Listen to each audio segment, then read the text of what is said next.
Okey, kita dah bincang kita punya permulaan kita dah bincang pengertian haji, pengertian umrah, musim haji. Ingat satu musim haji hanya 2 bulan 9 hari setengah. Mula pada 1 Syawal sampai subuh hari raya haji. Okey, masa itu saja boleh jatuhkan niat haji. Lain pada itu tak boleh jatuhkan niat haji. Dan haji terbagi 3, yakni ifrad, tamattu', qiran. Semua haji sama. Wada sama ada awak buat ifrad ke tamattu' ke qiran sama. Apa yang samanya? Ialah awak mesti faham ibadah, bila kita bilang ibadah haji, ada kadang-kadang haji dia campur dengan umrah. Okey, awak mesti bezakan antara haji dan umrah. Kalau buat haji dulu di dalam musim haji pada tahun, katalah tahun ni musim haji, awak buat haji, settle haji habis, mungkin awak nak buat umrah atau tak buat, dia pulang. Mana dalam musim haji tak buat satu pun umrah, haji awak ifrad. Kalau dalam musim haji awak buat umrah, lepas tu awak buat haji, haji awak tamattu'. Kalau awak ada masa yang suntuk, bahkan seminggu saja dan awak buat 2 dalam 1, haji dan umrah sekali buat satu niat, itu haji qiran. Okay. Yang penting ialah kita faham haji tu apa, umrah tu apa, mana dulukan, mana kemudiankan, tak ada masalah. Okay.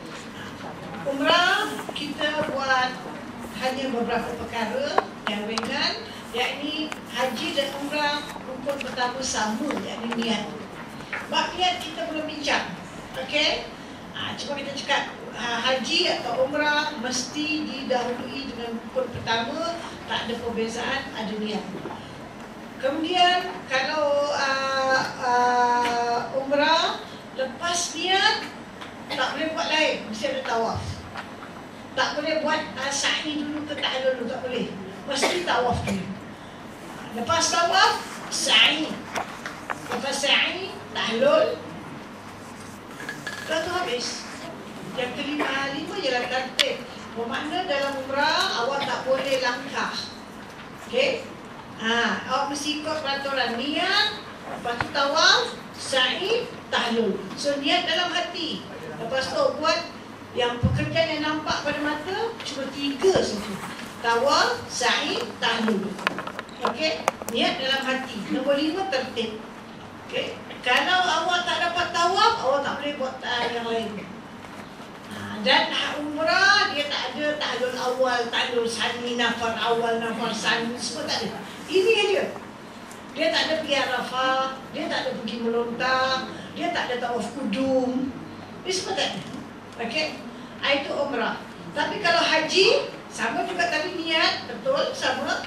Nombor dua, ada banyak cara buat haji. Ada orang nombor 2 dia pergi terus Arafah. Okay. Maknanya dia jaga pantang larang sampai pergi Arafah. Lepas Arafah dia buat wajib-wajib haji. Kalau ikut rukun dia pergi Arafah, lepas tu baru dia tawaf, dia sa'i, dia tahlul. Tapi boleh jadi kita satu orang tu dia buat niat, lepas niat dia buat sa'i. Tawaf belum buat, sa'i buat dulu. Macam nak sa'i boleh buat dulu, itu kita akan bincang. Lepas itu dia pergi Arafah. Lepas Arafah belum tawaf, dia tahlul dulu, baru dia tawaf. Kemudian yang ke-6 tertib pada kebanyakan. Tapi dia ada tambahan. Apa tambahan dia? Tadi dah niat. Ada satu tambahan, Arafah. Tapi tawaf ada, sama macam umrah kan. Sa'i ada, sama macam umrah. Tahlul ada, sama macam umrah. Tertib pada kebanyakan rukun. Okey. Apa tambahan dia? Tambahan dia ialah dia bermalam di Muzdalifah. Dia melontar jamrah pada Aqabah pada 10 Zulhijjah. Dia bermalam 3 malam atau 2 malam di Mina. Okay, dan dia melontar pada 11, 12, 13 dia lontar jamrah. Itu saja ekstra. Lain semua. Okay. Baik. Sekarang kita sudah ada faham tu. Kemudian tentang ibadah haji dan ibadah umrah. Saya kalau kita bilang haji ada ifrad, tamattu', qiran. Umrah ada umrah ifrat, tamattu, umrah kiran. Betul? Betul aja lah. So, saya dah cakap. Saya sekali cakap, kalau awak belajar kat Syekh Haji, Syekh kata, ini kita buat umrah kiran, umrah ifrat, buat umrah ifrat. Ya Ustaz dah cakap. Kena dengar, betul dan fikir. Ingat, haji ada tak ifrat, tamattu, kiran. Umrah tak ada. Umrah satu macam je. Faham tak? Awak ke, saya ke, ulama mana ke, ustaz imam mana pun kalau umrah mesti sama. Faham? Tak ada umrah. Kalau orang bilang saya baru balik buat umrah ifrat. Kita nak kelentong siapa ni. Tak ada. Okey, hanya haji je ada. Okey, umrah tak ada. Okey. Tetapi apa yang ada dalam ibadah haji dan ibadah umrah, ibadah yang kita buat itu akan terbagi kepada rukun, wajib, sunat. Itu ada. Okay. Rukun haji, rukun umrah. Wajib haji, wajib umrah. Sunat haji, sunat umrah. Itu ada. Okay. Bila kita bilang rukun, berarti rukun mesti kita, tiap orang mesti buat sampai selesai semua rukun. Dan rukun ini tak boleh disuruh orang buat. Tak boleh gantikan. Kalau tak dapat settle pun kita kena balik Singapura, baliklah. Tapi kena datang balik semula, kasih selesai. Okay. Kalau sekiranya orang ni meninggal, rukun haji atau rukun umrah dia tak settle, dia pun meninggal, maka waris dia sebelum harta dibagi pada waris, kena keluarkan hutang ni kepada yang ada hutang kepada Allah. Upah orang pergi Mekah, settlekan dia punya rukun. Okey. Ibadah haji, ibadah umrah. Kalau dalam sebagai orang Islam, kita tahu setiap orang Islam wajib mengerjakan satu saja haji dan satu saja umrah. Kalau kita dah menunai haji pertama kali, umrah pertama kali, kita punya kewajipan sebagai orang Islam dah gugur. Lepas tu kita nak pergi lagi. Haji nombor 2, nombor 3, nombor 4 atau nombor berapa. Banyak. Kau boleh pergi haji? Kau boleh pergi haji tak tahu? Sekarang boleh tak tahu? Jadi Syekh Haji lah. Jadi Syekh Haji, jadi orang kuat Syekh Haji. Dia tak tahu pergi haji. Betul tak?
Assalamualaikum warahmatullahi wabarakatuh.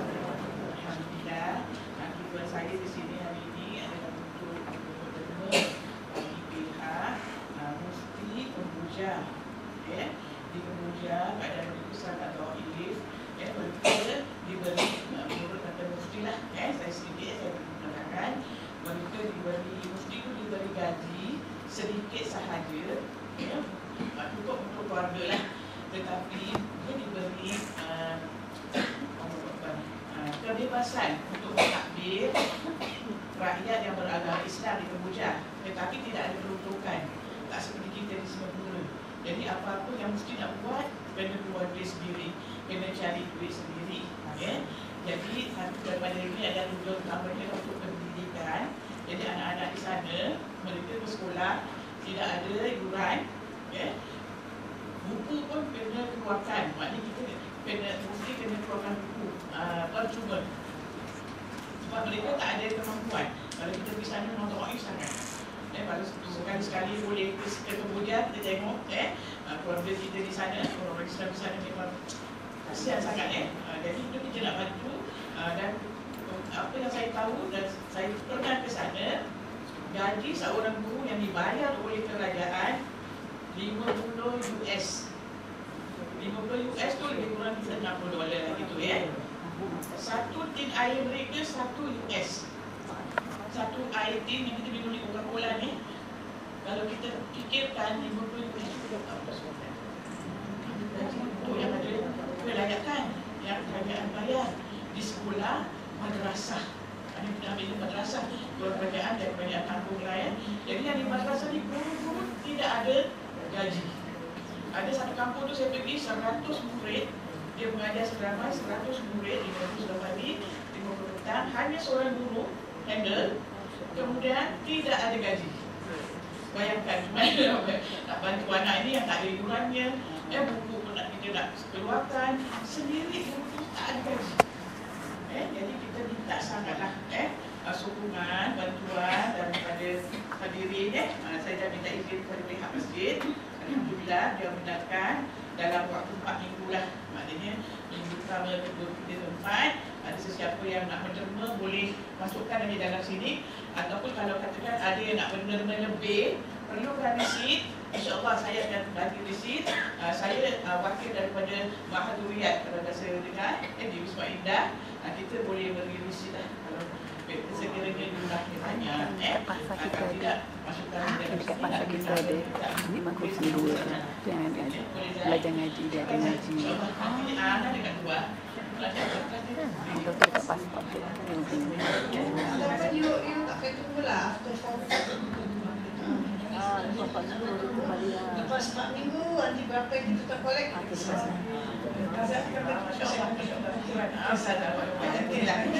Saya betul nak minta lama, minta izin dengan beliau, tapi saya tidak ada kesempatan.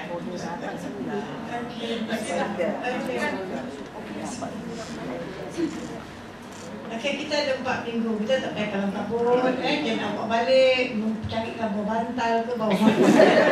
Nak kasih, kita buat collection atas salah satu orang atas kelas ni. Macam biasa lah.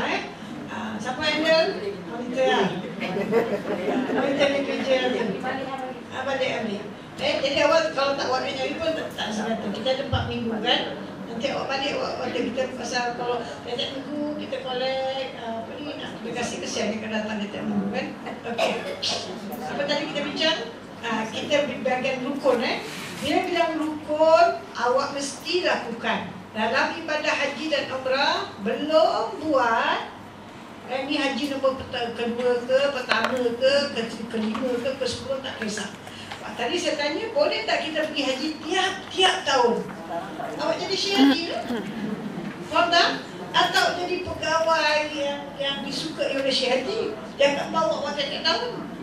Banyak doktor dia Tapi dia punya kehebatan pada saya lah kan. Orang yang pergi tiap tahun dan orang yang pergi sekali-sekala, mana lebih hebat? Kesannya lebih. Pasal dah selalu dah tak kisah. Faham tak? Macam like nothing. Tapi kita yang nak orang yang pertama kali nak pergi tau. Pasal saya tak tahu ajar kan. Jadi bila saya tengok orang tu bersoal banyak, saya tanya pertama kali, ya, macam gairah macam takutnya semacam, ya Rob, punyalah takut. Sampai dia takut, Ustazah, kalau bulu mata gugur macam mana? Tapi Ustazah, kalau bulu normal kita gugur, sampai yang tanya, saya kata biasa. Saya sebut nak lagi tak ada, tempat kita tutup, saya gosok. Depan dia, kalau saya buka sim saya, gugur tak bulu apa saya? Saya mamak tak, orang Melayu. Melayu tak ada bulu apa, mamak ada bulu apa. Faham tak? Dekat sikit. Gugur tak? Tak, tidak usah takut. Orang pertama kali lahir dia punya takut semacam, dia punya macam kujang. Obvious satu rambut tak? Tapi bila dia pergi, dia masuk tempat cukup berapa hari tu yang buka. Mandi pun jangan sekup. Okey. Lepas Dia itu lah bau kita pandai. kan. Okey, insya-Allah. Tak mahu, So, jadi kering. kalau Tak sempat tahu. apa ni kita bilang awak yang pertama kali pergi atau yang beberapa kali pergi, pilih rukun mesti settle ke servis. Walaupun ni haji pertama kali atau haji nombor 10 kali, walaupun ni umrah pertama kali atau umrah nombor 10 kali. Kalau belum jatuh niat, awak tak payah buat apa-apa, tak ada masalah. Kalau kita sudah jatuh niat, sama ada ini haji wajib atau haji sunat, umrah wajib atau umrah sunat, awak dah tak boleh cancel. Faham tak? Awak tak boleh batalkan. Jatuh niat saja, semua rukun mesti buat. Rukun haji, niat yang pertama, tawaf, sa'i, tahlul, wukuf. Tertib pada kebanyakan rukun. Umrah, buang kata wukuf saja. Ini mesti kerjakan. Itu bila mak kita bilang rukun. Faham tak? Kalau kita tak buat, tak sah. Kalau kita tak habiskan tahun itu, kita kena baliklah. Nanti kita belajar, kita akan faham. Boleh balik, keluarkan diri daripada pantang larang, bukan daripada haji atau umrah. Keluarkan diri dari pantang larang. Dan awak macam biasa, kemudian kumpul duit, datang balik, bayar balik apa yang tertinggal. Okay? Kemudian kita ada wajib. Wajib ini juga mesti dilaksanakan. Okay. Tetapi sekiranya ada sebab-sebab syarak, bolehlah kita gantikan wajib haji ini dengan menyuruh orang lain buat untuk pihak kita. Tapi bukan semenang-menang tau. Misalnya kita ambil contoh, kalau orang pergi haji, wajib haji misalnya pergi melontar jamrah. Okay. Awak sihat, alafiat, kuat, tegak, awak tak boleh suruh orang. Kena buat sendiri. Tetapi ada syekh haji paksa dia punya jemaah, jangan buat, suruh laki-laki buat. Beberapa tahun, ada satu pelajar saya di Masjid Kampung Pasiran. Dia pergi first time. Lepas tu dia balik, dia bercerita, ni tahun lepas dia pergi nombor 2 kali ni. Yang pertama kali dia pergi, tapi dia dah belajar dengan saya. Dia pergi, dia sihat, walafiat, tak sakit, tak apa, muda. Okay. Jadi dia kata dia 3 orang. Bila masuk syekh haji tu, syekh haji suruh semua perempuan seorang pun yang pergi menonton, wakil dengan lelaki saja. Jadi yang lain semua turun, ikut aja tau. Dia ni tak nak. Anak mati-mati tak nak. Sebab tu dia kata dia bukan sakit. Kenapa dia nak semua orang? Syekh haji mengamuk di Mina. Betul-betul naik gadang, mengamuk habis. Waktu dia bilang macam tu, sahabat syekh haji tu mengamuk kita ni. Tak apalah, sabar je. Lepas tu pegawai dia pun nak murid saya. Saya tanya betul, syekh awak mengamuk, hebat-hebat mengamuk ke Arab hari ni. Dia tunduk betul. Tak apa nak buat. Sometimes syekh haji macam itu. Kita tak boleh paksa orang. Ini wajib haji. Dia mesti buat sendiri. Okay? Dia tak boleh upah orang melainkan usul syarak. Okay? So jadi bila awak faham, awak takkan buat. Ustaz kata wakil, wakil. Jadi awak rugi sendiri. Awak kena dam. Jadi wajib haji mesti buat sendiri. Kalau dah tak boleh, awak boleh upah orang. Kalau tak ada orang, bayar aja punya kafarah. Okay? Kemudian sunat. Sunat buat dapat pahala, tak buat tak berdosa. Okey. Satu contoh sunat ialah cium hajar aswad. Bagi lelaki sunat, bagi perempuan tak sunat. Cium hajar aswad bagi perempuan tidak sunat. Tidak wajib, tidak sunat. Okay. Kadang-kadang jadi haram cium hajar aswad, tapi kalau tidak ada haram, hanya harus. Macam nak cium hajar aswad haram. Kalau awak nak cium, depan awak laki-laki, belakang awak laki-laki, kanan awak laki-laki, kiri laki-laki dan laki-laki semua bukan mahram. Maka haram macam macam sebab. Okey, baik, settle.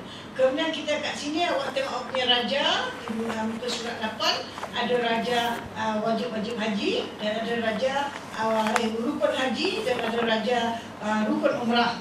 Okey. Kemudian kita ada wajib-wajib haji punya raja. Ini awak tak faham dulu tak apa, nanti sambil kita belajar awak akan faham. Rukun wajib haji bagi haji ada 6.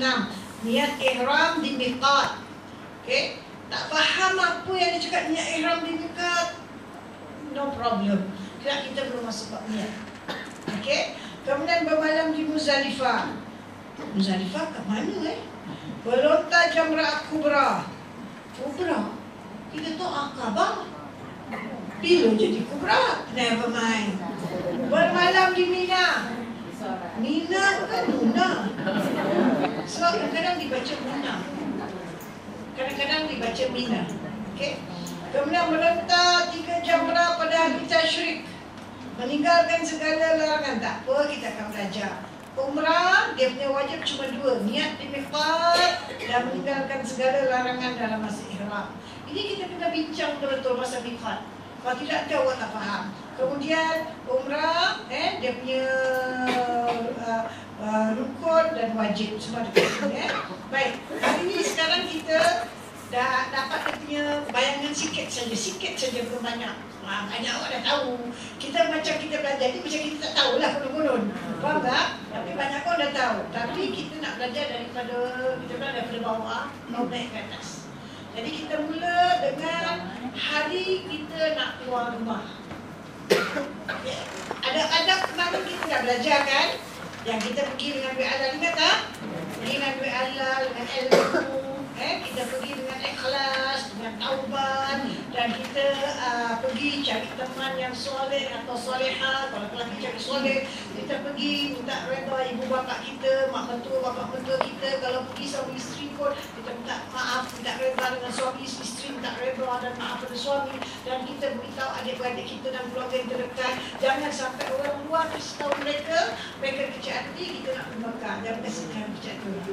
Okay? Dan kita ada bincang juga kemarin, kita tidak pergi dengan membazirkan duit, memboroskan belanja, dan kita tidak pergi untuk menunjuk-nunjukkan pakaian, pakai lawa-lawa, hebat-hebat, cantik-cantik, macam glamour sangat, kan? Bukan tujuan itu kita pergi bukan. Okay?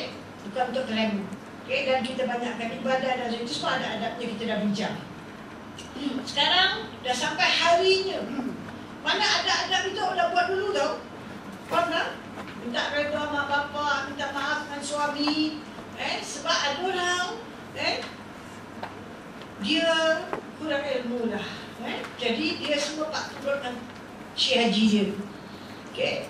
Jadi bila mereka dalam ihram, nanti kita akan belajar pantang larang ihram ada 10 yang ada dam, lagi 3 tak ada dam. Dan yang 3 ni yang dia buat. Yang 3 yang paling besar sebab dia berpegang dengan ayat Quran semua dalil ni. Okey? Kalau awak buat tak dapat haji mabrur. Apa dia? Lakukan rafas. Apa tu rafas? Percakapan, perbuatan, sentuhan, renungan antara suami isteri yang membawa makna. Awak dalam ihram, di Arafah, tak Arafah tau? Dalam ihram tak? Dalam ihram. Lepas doa, keluar dari kemah, angkat tangan doa, terus syekh haji. Banyak syekh haji akan pasang amplifier, mikrofon. Tuan-tuan, puan-puan, silalah minta maaf antara suami isteri. So berlarilah suami dan isteri. Apa? Didadik, darling saya. Dia tu berpeluk-peluk di Arafah. Depan orang ramai, peluk suami isteri dalam ihram. Awak dah melakukan rafas. Anjuran Syekh Haji Singapura. Ini tak betul. Saya dah bilang awak kemarin kan. Saya satu amtas mereka bikinkan muzakkar seminar mutawif untuk pegawai haji, syekh haji. Berapa tahun saya tak kena panggil. Saya tak nak masuk travel agent. Kalau masuk travel agent, saya tak kena pergi. Cuma saya dah boleh mengajar sebab saya sudah diiktiraf. Jadi Ustaz Fauzi tanya dengan dia punya orang kuat, so tanya saya. Anak orang kuat ni bukan saya. Kalau tanya saya, tanya Ustazah, ada soalan tak? Sekarang ada. Kan saya tanya, saya faham sangat, pandai sangat. Mungkin boleh diberi ke saya keterangan kalau ada dalil. Ada tak dalil dari Quran atau hadis atau dari amalan para sahabat yang di padang Arafah dalam ihram suami isteri berpeluk-peluk? Saya bilang tak ada dalil dari Quran, tak ada dalil dari hadis, tak ada daripada amalan Nabi atau sahabat, semua tak ada. Dan saya bilang kalau tak ada, kenapa angkas diamkan syekh-syekh haji yang anjurkan ni semua? Then do something lah. Kan nafas. Apa peluk-peluk dalam ihram? Okay, so kita kena jaga. Itu semua saya dah sebab tu saya cakap di Arafah, di Mina, di Muzdalifah bukan masa untuk kita minta maaf dengan manusia. Itu bukan urusan kita dengan manusia. Faham tak? Itu urusan kita dengan Allah Subhanahu Wa Taala. Kalau kawan-kawan pun awak kita berbual-bual pun tak pada Arafah kita minta maaf, jangan. Tak payah. Bukan time dia kita balik minta maaf. Faham tak? Bukan tak Arafah. Jadi banyak orang dia campur aduk lah semua kan. Campur aduk, lepas lepas Arafah minta maaf, lepas pelota minta maaf, berpeluk-peluk bersama. Apa pasal ni? Ini bukan masa tempat untuk kita dengan manusia, tempat kita dengan Allah. Okay? Jadi kita itu semua kita dah bincang. Dah sampai hari ni kita nak belayar. Okay? So kita nak buat persiapan sebelum berangkat. Okay? Kita ada orang belayar pukul 12.30 hari. Ada orang belayar pukul 5 petang. Ada orang belayar barangkali pukul 2 pagi. Okay? Mungkin yang 12.30 hari itu dia tak boleh buat 2-3 kali. Okay? Dia kena buat sekali. Tapi orang yang belayar balik pukul 5, dia boleh buat 2 kali. Pertama kali kat waktu pagi, bangun pagi, cuci kepala sebelum sembahyang subuh atau sesudah sembahyang subuh. Cuci kepala betul-betul. Telinga ni semua kasi bersih. Agak-agak kalau kita pakai shampoo tak hilang, tak nak hilang, tuang telurok.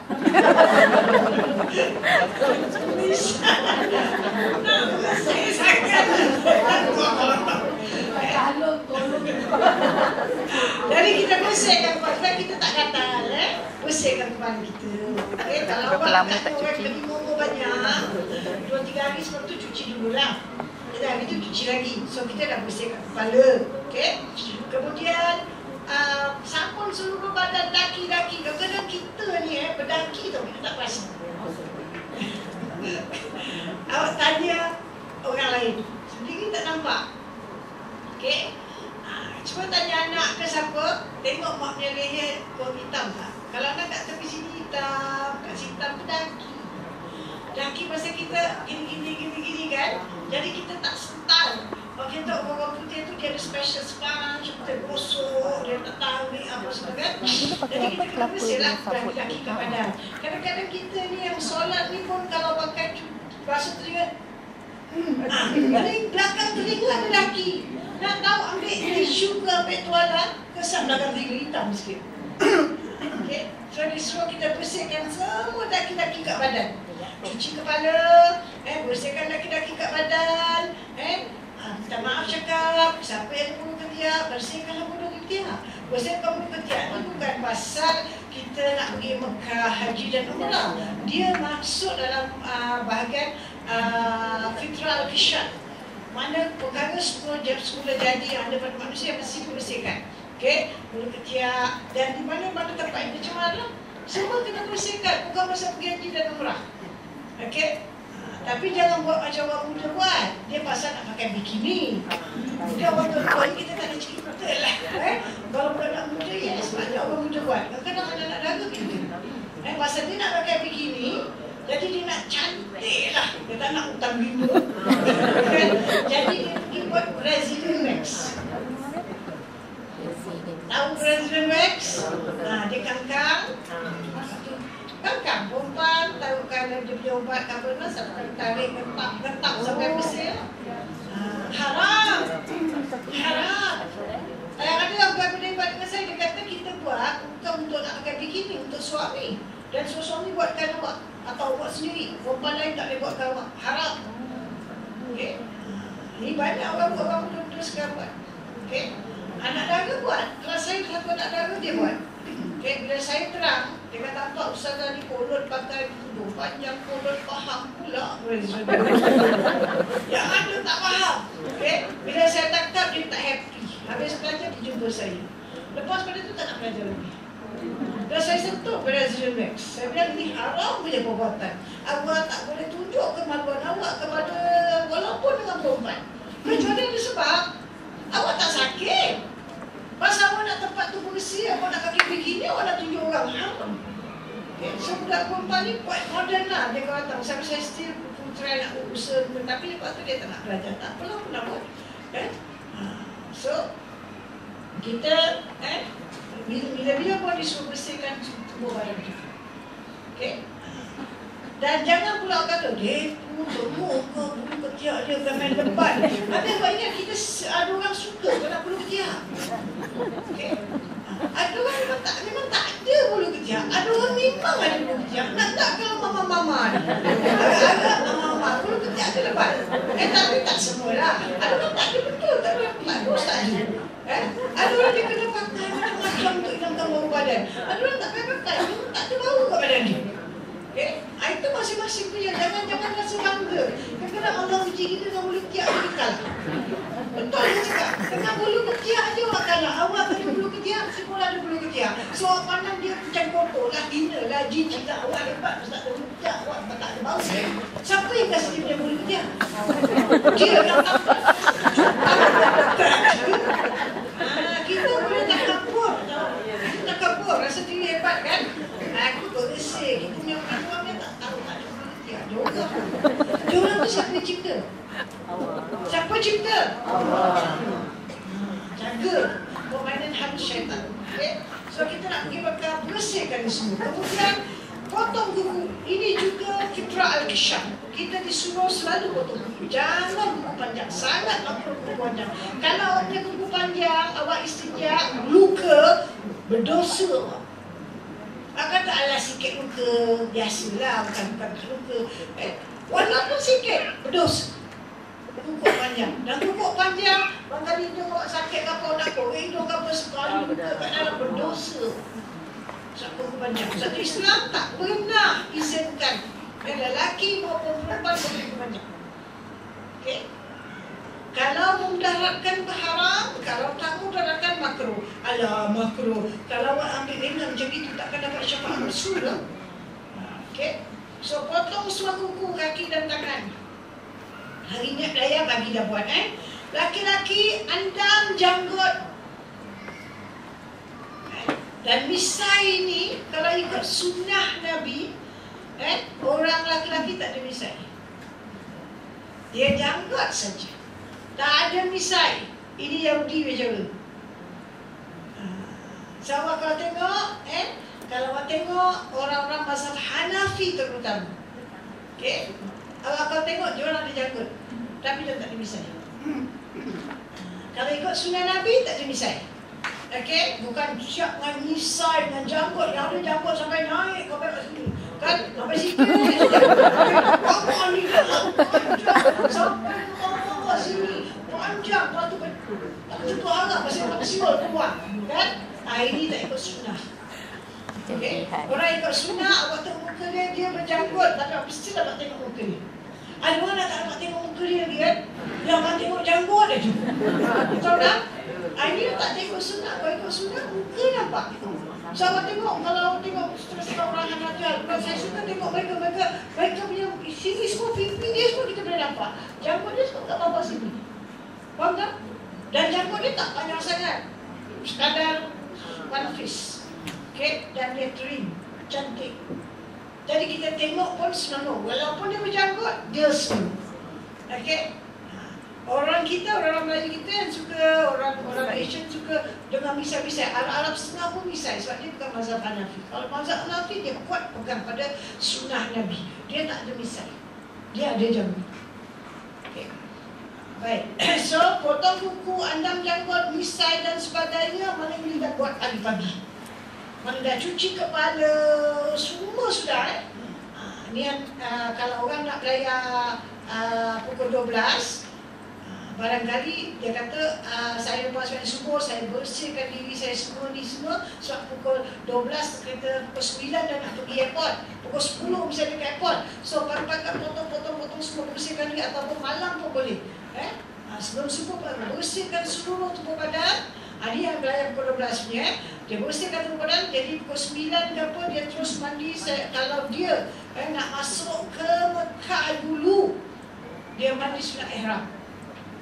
Kalau dia nak pergi ni bila-bila pun, bila-bila buat umrah, buat haji tak sama juga. Kalau awak Malaysia kata kita pergi Mekah, bagaimana awak akan buat umrah dulu atau haji, awak dah ibadah haji, awak mandi sunat ihram di rumah awak. Kalau Syekh kata kita pergi Madinah dulu, awak mandi sunat kerana nak masuk kota Mekah. Okey. Sunat kerana nak masuk kota Mekah. Madinah. Saya dah mandi sunat kerana nak memasuki kota Madinah. Nanti sampai ke Madinah, sebelum pergi ziarah Rasul, mandi lagi satu kali.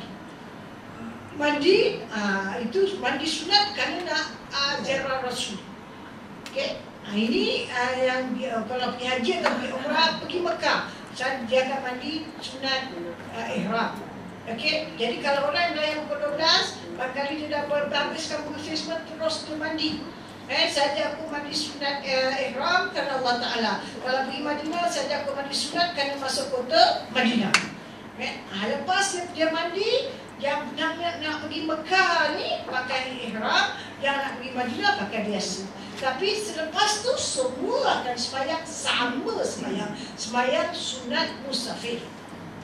Yang nak belayar barangkali dia kata saya kena pelayaran pukul 3, pelayaran pukul 5 petang, dan dia pagi, dia mandi sendiri, cuci kepala, potong, bersih-bersihkan semua. Okey. Dia nak keluar pelayaran pukul 5, dia kata mesti ada ke airport dalam pukul 3. Okey. So barangkali pukul dia orang yang lambat, dia mandi lah pukul 12 ke 12 nak dekat Zohor, dia mandi saja, aku mandi sunat ihram.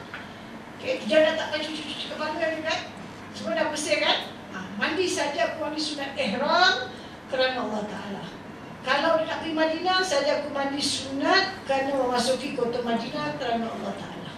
Mandi samalah macam mandi ada besar. Kita bilang mandi bukan cowboy. Okay? Mandi betul-betul, ujung rambut, ujung kaki, semua air mesti merata, sama, cuma niat saja. Okay. Kalau dia nak belayar pukul 2 pagi, lepas isyak pun boleh mandi. Okay. Lepas mandi sunat ihram atau mandi sunat kerana nak masuki kota Madinah. Okay. Bagi wanita yang uzur, mandi sunat ihram jika tidak dapat, taklah berwudu. Ini yang saya yang terangkan ini bukan dari Singapura saja tahu Awak akan buat setiap kali awak nak buat umrah.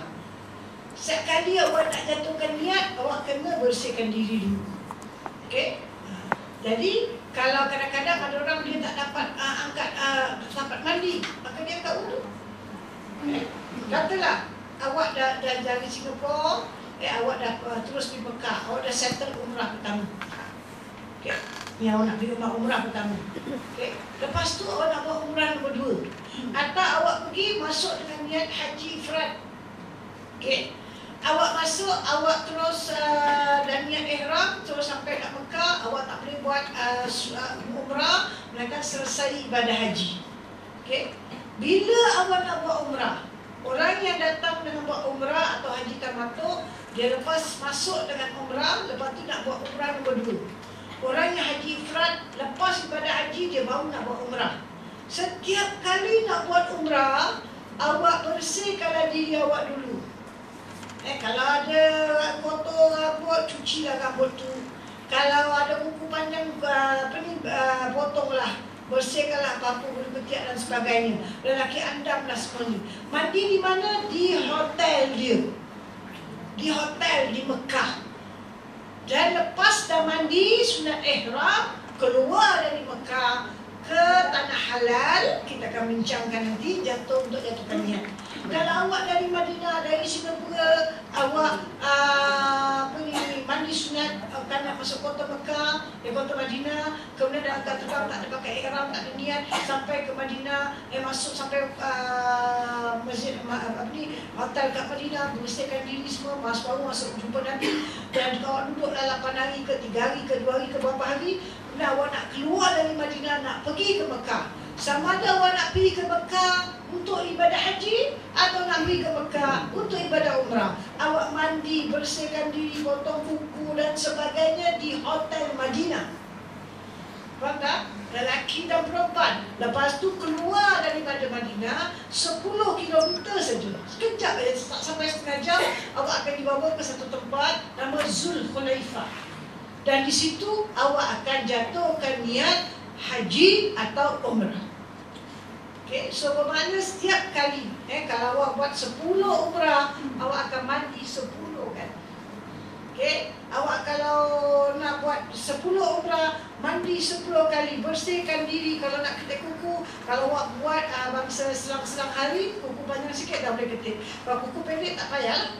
Kalau mana yang dah bersihkan, dah rasa tak perlu, tak payah. Tapi kalau tengok perlu nak bersihkan, kena bersih. Tapi mandi, yes, tiap-tiap kali. 10 umrah, 10 kali mandi. Nak masuk Mekah, daripada Madinah atau dari mana-mana negeri, awak kena mandi. Mungkin awak dibawa oleh Syekh, kita pergi Taif. Kita pergi Taif.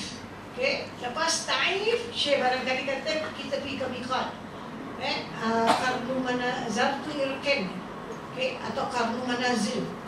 Dan dari sana awak nak pakai ihram, sunat mandi. Jadi nak mandi kat mana? Hotel ke Taif lah mandi. Hotel ke Taif mandi, sunat ihram sampai ke Karnu Manazil atau Zatul Irken, tinggal jatuh niat. So ini pelajaran awak belajar bukan untuk hari nak berangkat aja. Tapi setiap kali kita nak pakai ihram, kita sunat mandi, sunat ihram. Setiap kali kita nak pakai ihram, sama ada ihram untuk umrah atau ihram untuk haji. Haji mungkin ifrat atau tamattu, tak soal, tapi ihram. Okay? Awak nak pakai ihram, sunat mandi dan sunat bersihkan diri. Kalau berdiri dan membersih, mandi. Sunat mandi. Kalau tak mandi, kalau tak dapat mandi, barangkali tak sempat lah kan, kita terlupa, kita kan Taif terlupa pula nak mandi ke hotel. Kita nak pergi dekat Karnu Manazil. Ustaz Syekh kata cepat, jangan lambat, nak mandi tak sempat. Dan nak angkat wudhu. Lalu angkat wudhu. Tapi seawalnya mandi.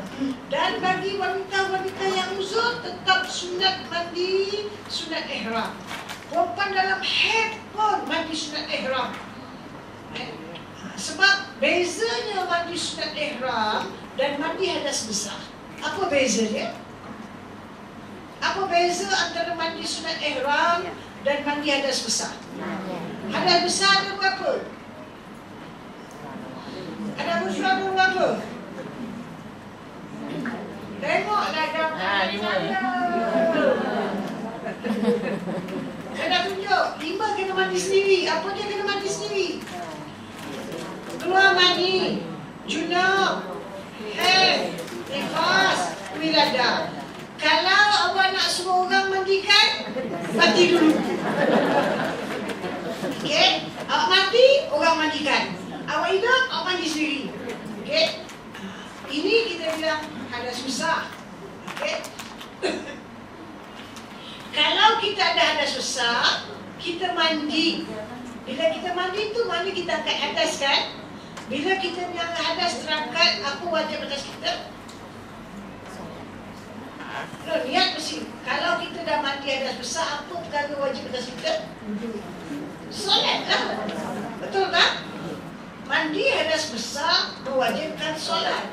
Mandi sunat tak wajibkan solat. Sebab dia mandi sunat. Itu beza dia. Niat mesti niat. Apa ibadat pun tak niat tak sah. Innamal a'malu binniyat wa innamal likulli imrin ma nawa. Dan amalan itu dengan niat dan tidak dapat mendapat apa yang dimaksudkan. Okey? Niat mesti. Tapi yang membezakan mandi hadas besar yang 5 ni berarti orang ni dah wajib solat. Mandi sunat dia tak wajib solat. Mandi hari Jumaat bagi orang nak sembahyang Jumaat saja. Mandi sunat Jumaat. Bukan kita wanita awak tak pergi sembahyang Jumaat. Kecuali awak nak pergi sembahyang Jumaat. Faham tak? Awak nak pergi sembahyang Jumaat. Kita wanita tak wajib. Harus. Okey? Tapi awak nak pergi hari itu. Awak sunat mandi sunat Jumaat. Tapi yang tak pergi sembahyang Jumaat, tak sunat mandi sembahyang Jumaat. Okey? Hari raya pun demikian. Okey? Mandi sunat hari raya disunatkan pada semua orang. Sama ada dia solat atau tak solat. Mandi sunat Jumaat ada kaitan dengan solat Jumaat. Tapi mandi sunat hari raya tak ada kaitan. Awak pergi solat atau awak tak pergi solat, sunat mandi. Faham tak? So dia tak ada kaitan. Mandi sunat salat tak ada kaitan dengan solat. Tapi mandi hadas besar ada kaitan dengan solat. So bagi perempuan dah haid, habis dah haid macam mana nak niat? Kalau awak katalah awak sekarang daripada Madinah, nak pergi Mekah, umrah atau ibadah haji.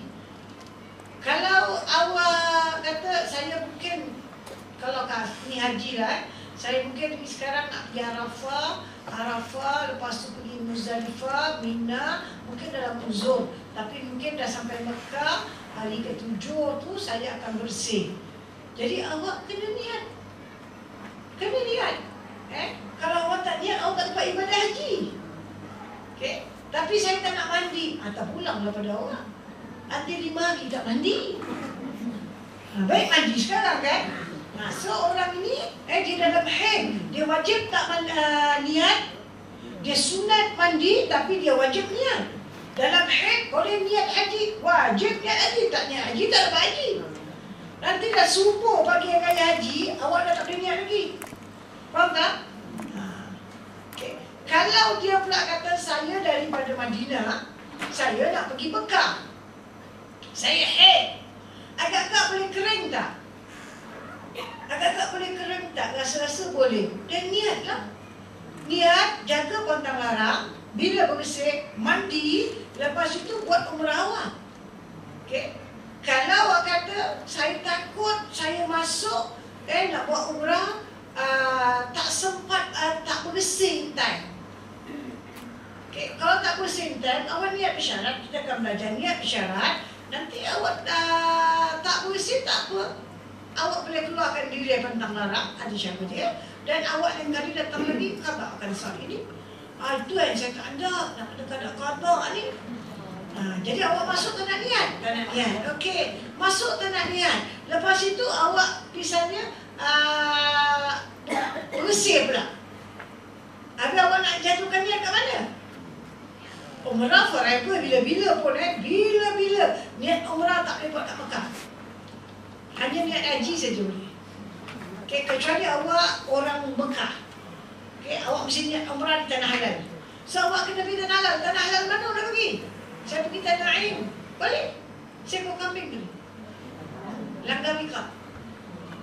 Itu nanti kita belajar. Ada dia tak faham. Dia kata tak apa, kita biarkan Tanah Ain. Tak boleh. Kalau buat seekor kambing kena potong.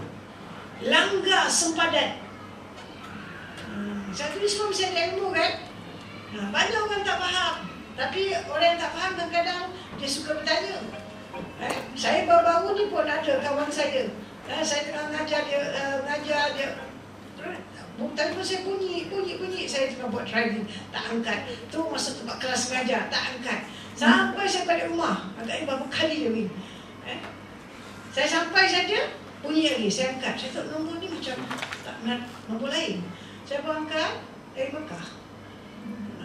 Masa apa? Dia tak ada masalah lah. Anak dia bawa anak dia. Tapi anak dia ada masalah macam gini. Jadi dia kata sekarang macam mana dia nak masuk ke Madinah. Dia ke Mekah, takut. Dia kata anak dia tak sempat bersih.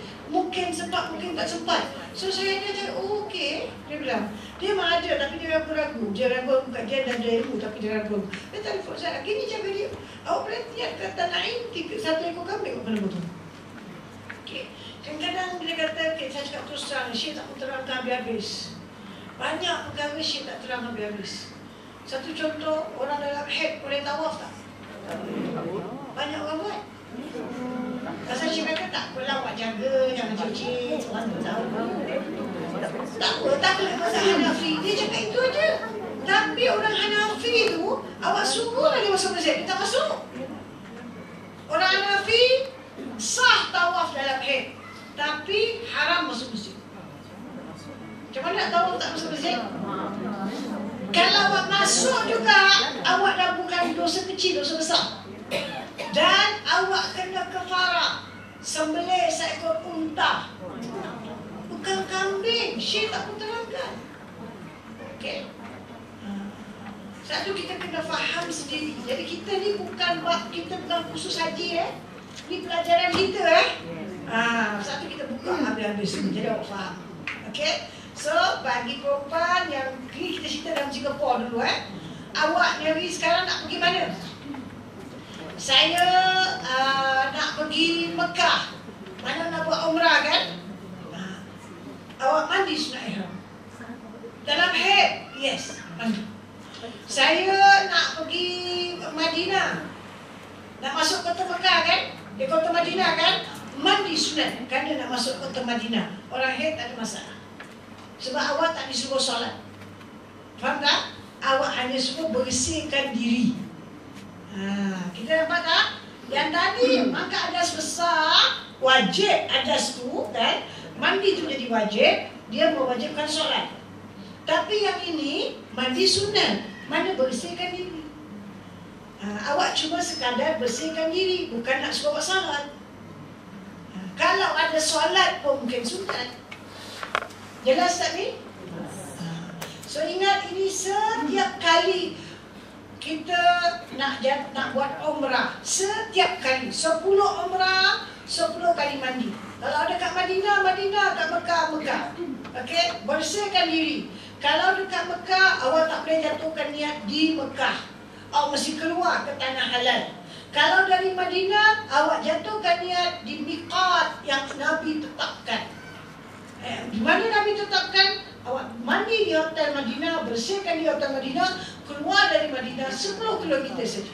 Akan ada satu masjid dan awak akan solat di sana. Jatuhkan niat di sana. Jelas sampai sini?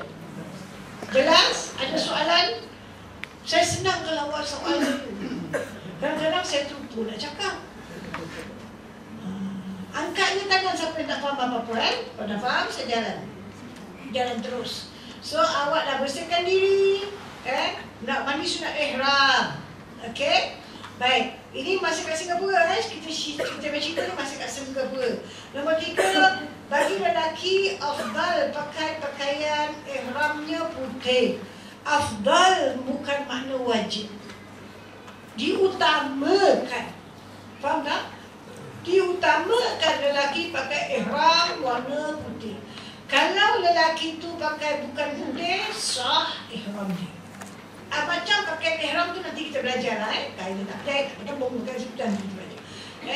Lelaki pakai putih. Kalau dia nak pergi Madinah, dia cuma mandi sunat kerana nak masuk kota Madinah, dia tak pakai ihram. Dia pakai biasa, pants and shirt dia. Macam biasa. Kalau dia nak pergi Mekah, dia pakailah pakaian ihram dari rumah. Kenapa saya bilang dari rumah? Tak boleh pakai ke airport ke? Boleh. Tak boleh pakai dalam kapal terbang ke? Boleh ke tak boleh? Boleh. Cuma kenapa saya cakap lebih utama pakai di rumah? Ada orang dia pakai kain saja ihram yang bahagian bawah. Atas dia pakai baju kurung. Okey? Baik, sampai di airport. Kat mana dia buka ni? Depan orang ramai? Cukup sana, dia buka. Bila dada laki-laki dilihat oleh anak dara dia sendiri, lelaki tu jantung maruah dia sikit. Bukan orang luar tau. Yang lihat, anak lihat bapaknya dada. Bapak tu berlenggeng. Depan anak perempuan atau anak lelaki yang sudah baligh. Tidak haram. Saya jelaskan, tidak haram. Tetapi kurang ihfa, kurang memelihara maruah. Kalau depan anak, sindik gantung pun pakai lah. Faham tak? Kalau depan isteri dia, tak apa. Okay, itu dia punya isteri. Kalau lain pada isteri, pakailah sesuatu. Maruah, tak haram. Mak dia tengok dada dia tak haram, kakak dia tengok dada dia tak haram, adik dia tengok dada dia tak haram, anak dia tengok dada dia tak haram, anak buah tengok dada dia tak haram, tapi kurang maruah. Bila-bila pun. Bila-bila pun. Apatah lagi dalam ihram kan, nak pakai ihram kan, di airport tu ramai tak mata. Awak bangkali ustaz ke atau Haji Cik Ali kan akan jadi Haji Ali kan. Awak biasa cakap dengan Haji Ali kan, dia selalu pakai baju aja kan. Sekali dia buka dada dia. So ini kena jaga mata orang perempuan ni bila dalam ihram, jangan tengok lelaki pakaian ihram, otak awak jadi tak betul. Tak selama ni tak pernah tengok dada Haji Ali, tak pernah tengok dada ustaz. Kan? Tak pernah tengok bau orang tu. Bila orang tengok dada dia, mak ai, bulu dia lebar. Ya Allah, macam tak menyangka aku. Mungkin awak punya suami dah dada dia, bulu dada dia banyak. Awak suka pula tak ada bulu kat dada. Yang tak ada bulu kat dada, ini nak suami ada bulu kat dada. Kan? Syaitan buat kerja. Lagi kalau lelaki pakai ihram, pakai 2 keping saja, lain tak pakai. So jangan pergi, ustaz tak pakai sodalah. Okey, otak awak kayaknya macam itu. Satu jangan ingat, jangan tengok-tengok, jangan pandang-pandang. Faham tak? Jangan layan dengan fikiran kita. So kita tahu, dia tak pakai benda lain tu 2 keping saja. Faham tak? Saya tu, kita kena jaga mata. Ini ihram ni, mana ada larangan untuk mata kita, larangan untuk perkataan kita, ada larangan untuk telinga kita. Kita kena jaga. Okay? So, orang lelaki, dia pakai pakaian putih. Kalau dia nak pakai ke airport, kalau dia kata saya boleh pergi kat bilik air, kalau dia pergi kat bilik air pun, dia buka baju dia, lelaki tengok pun tak bagus. Kalau cuma isteri dia je boleh tengok. So, kan baik pakai kat rumah. Oh tak apa, saya pakai kat dalam kapal terbang, dalam toilet. Kita semua sebab toilet dia sempit. Takut kain awak terjatuh, terkena kat tempat tandas tu. Kat tempat tandas tu orang baik kecil, air kencing orang tu buka atas dia semua. Okay? Terlampau sempit. So mana baik pada saya, lebih baik pakai kat rumah. So nanti pula kita belajar orang lelaki kita macam mana cara pakai ni.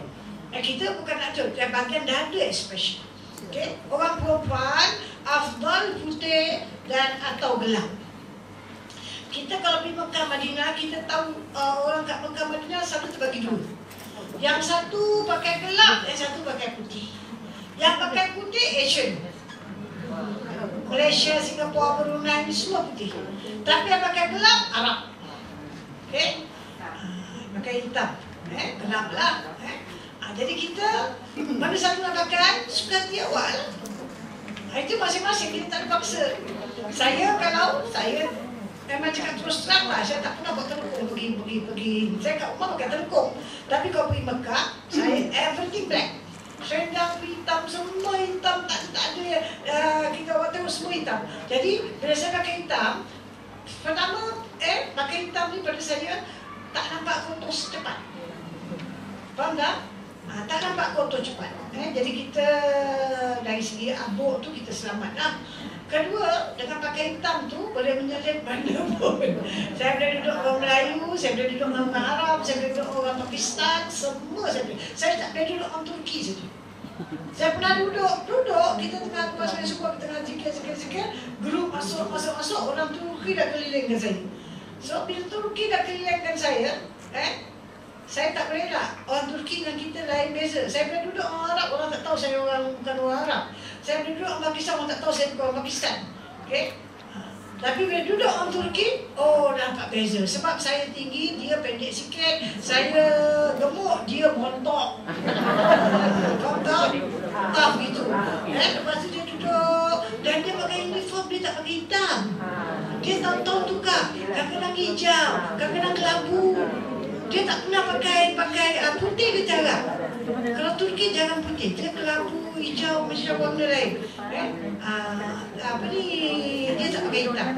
Biasa duduk tu, dia orang baca selawat. Dia duduk, dia baca Allahumma salli ala sayyidina. Dia baca tu lah Muhammadin ke akhir.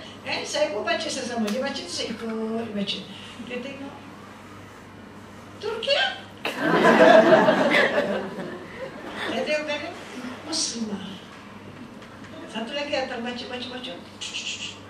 Turki lah. Muslimah. Lagi cakap. Kita datang lain, dia dah tahu kita bukan. Tapi bukan saya cari juga masuk guna dia orang duduk tempat saya. Faham tak? Turki lah. Saya kata Muslimah. Dia panggil pegawai. Anti Turki? La. Ana di Singapura. Dia kata makan Turki. Ana Muslimah. Ma fi mushkilah. Dia kata la. Search. Don't. Ini tempat Turki. Kalau Arab dia tak tanya. Saya duduk, dia cakap kita faham. Kita boleh senyum, kita faham. Nak cakap pandai sangat, tak boleh sepatah-patah boleh lah. So dia ingat saya Arab. Lepas duduk orang Pakistan, saya faham cakap Hindustan. Saya boleh jawab dia lagi, no problem. Saya pula duduk dengan orang. Satu masa tu dia kata, tak apalah, hari kita lambat sikit, tak apa, kita duduk dengan orang Indonesia. Semua putih, saya seorang hitam, 2 beradik hitam. Dan saya duduk hitam, dia duduk, kok cokok ni, duduk kat sini. Duduk kat sini. Dia cakap saya ketawa.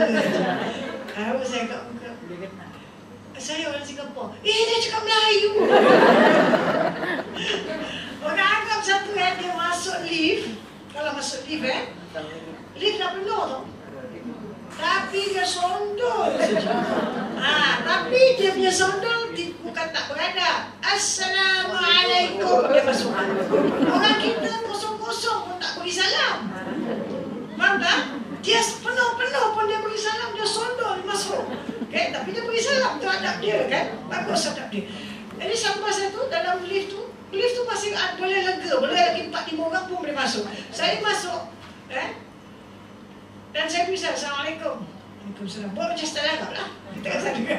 Assalamualaikum. Waalaikumsalam. Ya, tak ada tempat lagi dimasuk. Sondol. Saya tak sondol. Tempat masih banyak. Dia cakap Melayu. Ya, saya orang Singapura. Tahu tak? So, saya pakai hitam. Dia ingat saya Arab.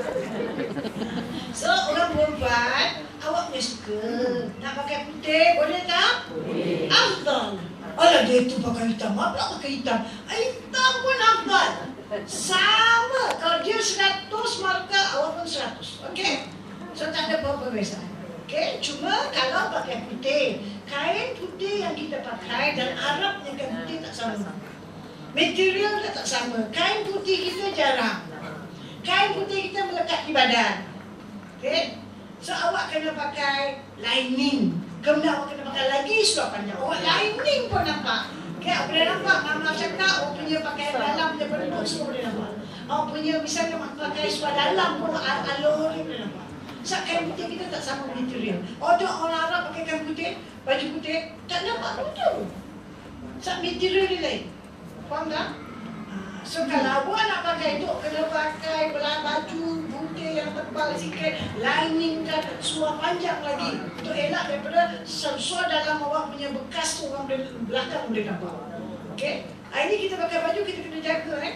Orang boleh nampak awak ke dalam pakai apa warna hitam ke, merah ke, peach color ke, orang tahu. Yang bagian atas. Ini kalau awak nampak untuk dia, kira awak ada daulat. Okay, so kalau awak nak pakai putih, pakai. Cuma satu tu lah dia jarang. Kedua, awak ingat keluar rumah pakai putih. Selalu saya tengok orang keluar rumah pakai putih. Pada time sampai airport, semua orang unyuk habis.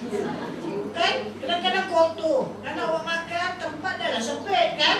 Lepas tu makan, silap anak tertumpah, habis makan tu. Kan?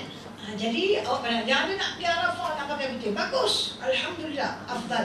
Tetapi dari time dia sampai Arafah dengan pasir-pasir dengan apa, beda cuma goreng. Okay, so awak fikir sendiri awak nak pakai apa, pakai.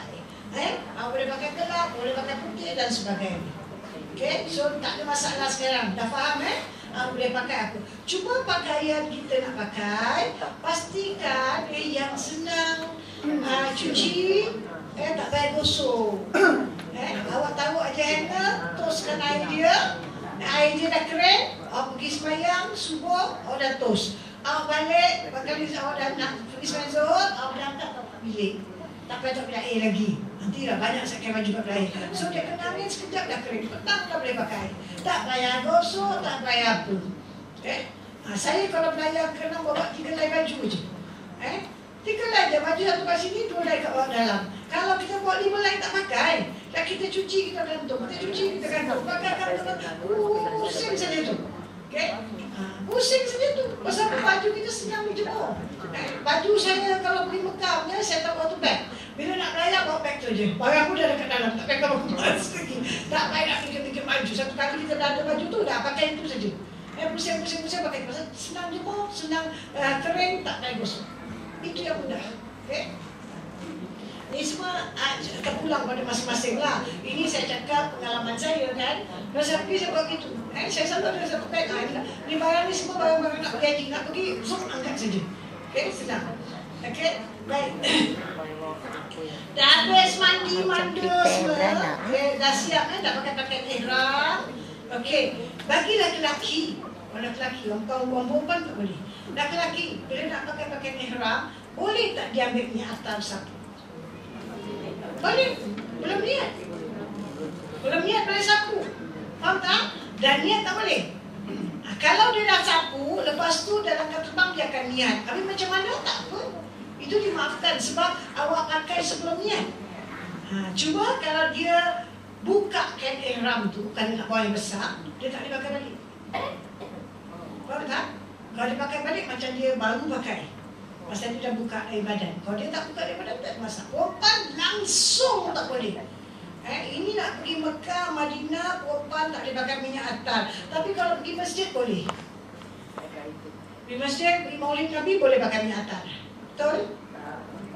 Perempuan bila-bila tak boleh pakai. Di luar, di rumah boleh.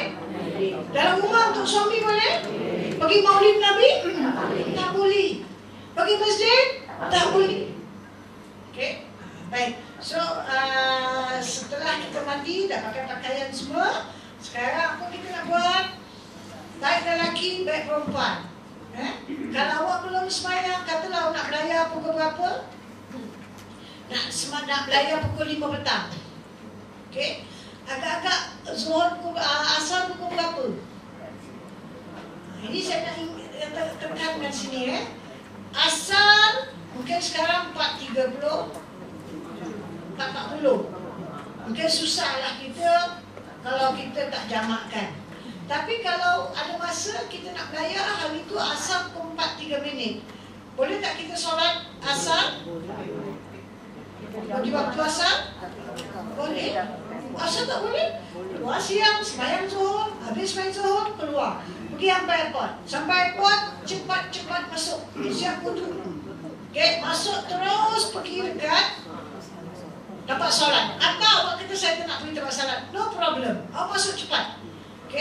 Akan tapi ustaz kata tidak taklimat tu pada saya okey jugalah. Sebab awak kalau ada banyak pasport kat tangan, boarding pass kat tangan, awak boleh masuk anytime. Ustaz tu pasal nak kumpulkan, nak doa. Actually kita kat rumah, ini saya share dengan awak lah. Saya kalau pergi Kuala Lumpur, saya akan saya nak musafir sajalah. Tapi kalau saya lain pada Kuala Lumpur, saya pastikan semua anak saya, suami saya semua kita duduk baca doa selamat. Kita baca, tak panggil orang. Kita nak beranak, 5 beranak dia baca. Saya, suami saya, anak saya 2, Syamsi. Sekarang campur lagi 1. Nantulah. Kalau campur lagi 1, kucing saya. So sekarang kita akan kumpul, saya akan kumpul. Saya always pastikan kita kumpul. Anak saya nak pergi Mesir, saya juga bacakan doa selamat. Kita baca kita baca sama-sama. Tak payah panggil orang. Saya dah bagi buku merah tu kan. Simpanlah sampai dia berlaku. Baca. Tiap kali nak bersama selain daripada di Kuala Lumpur, saya akan baca doa selamat. Kita tak tahu apa yang akan berlaku. Faham tak? Jadi kita kita dah baca kat rumah doa selamat. Jadi pada saya tak payah dekat airport tu, kalau kita sempat kita duduklah tunggu Ustaz. Tapi kalau misalnya saya bilang tadi 4-5 minit, 4-10 minit dah asal. Kalau aku tunggu ni Ustaz nak baca pukul berapa nak masuk, kita boleh masuk awal. Masuk awal, once gate buka terus kita check in, masuk terus pick up, kata gate 32. Masuk terus, once dah masuk kita dah siap duduk kan. Ada kompas, taruh kompas, tengok arah kiblat, solat asar. Itu yang saya selalu buat. Saya sebenarnya kat dalam tu. Kadang-kadang saya tengok time ada, kita pergi prayer solat. Kalau time tak cukup, masuk siang-siang. Saya bilang dah kita dah baca sama, okey, sampai mama nak masuk siang-siang. Masa apa kita sembahyang asar. Saya sembahyang mabang saja kita dah dekat dalam. Memang kita tinggal naik kapal terbang aja tu. Tinggal naik kapal terbang saja. So kita masuk, once saya check in, kita terus taruhkan kompas, tengok mana arah kiblat, Allahu Akbar solat. Allah Akbar solat. Kita ada kat situ. Yang bangun ni saya pergi, kita punya kapal terbang delay. Maghrib kita kat sana. Boleh dikasih kata dalam 20% saja yang solat maghrib. Dan sebelum nak pergi Mekah. Nak pergi Mekah. Orang tak solat. Macam awak nak jamakkan maghrib pada isyak padahal awak ada dalam negeri. Awak ada dalam negeri. Dan awak boleh sempat lagi sembahyang maghrib. Okay? Sebab itu kita kata kalau awak punya pelayaran pukul 4.40, awak tak sempat sembahyang asar. Dan awak boleh solat di rumah Zuhur 4, Asar 4. Tapi kalau awak punya asar pukul 4, 5 minit, 4, 10 minit, 4 suku sekalipun, awak naik kapal terbang pukul 5, awak sempat. Awak masuk siang-siang, pergi kat dalam situ, just taruh kompas, kat tepi ceruk, solat. Banyak orang solat. Okay. Dan kadang-kadang ada orang dia pergi jamak akan Zuhur, tak pukul dia sembahyang Zuhur kat rumah, kan? Dan dia jamakkan asar. Dia kata kat terbang pukul 5, sekali kat terbang pukul 7. Berdosa tak awak? Awak macam ada hak untuk jamakkan solat padahal awak asal ada di Singapura. Awak tahu kalau awak naik SQ, kan? Rasa selalunya tepat time. Kalau naik SB, Saudi Airlines, wahai, 10 flight, 1 je yang tepat, 9 selalu delay. Okay. Kadang-kadang delay 2 jam, 3 jam, 5 jam pun ada. Okay. So berhati-hatilah.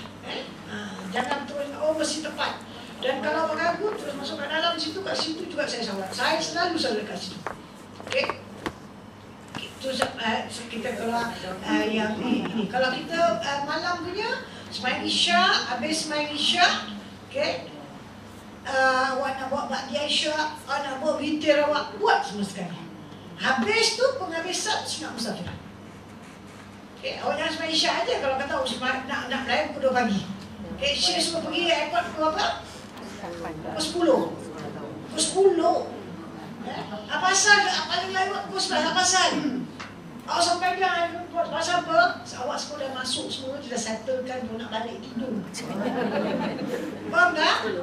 Pasal awak kau selalu belajar, awak tahu dia punya prosedur. Awak ada boarding pass kat tangan, SIM nombor semua dah ada. Awak ada pasport, awak tak perlu takut. Kata bang tak boleh tinggalkan awak, insyaAllah. Okay. Awak pergi, awak tak ada orang kita boleh masuk aja. Okay. Pasal apa awak dah ada boarding pass. Jangan selalu saya cakap, selalu first timer takut-takut. Okay. First timer takut-takut. Bapa saya nak pergi India. Sampai saya pun nak pergi sama dengan dia. Abang saya tak kasi kita masuk. Abang, dia kan belum last call, tunggu last call. Last call.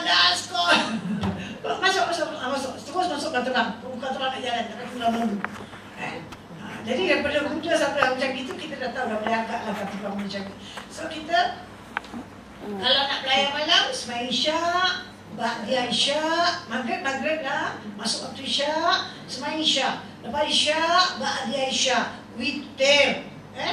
Sebelum witir last. Sebelum witir buat musafir.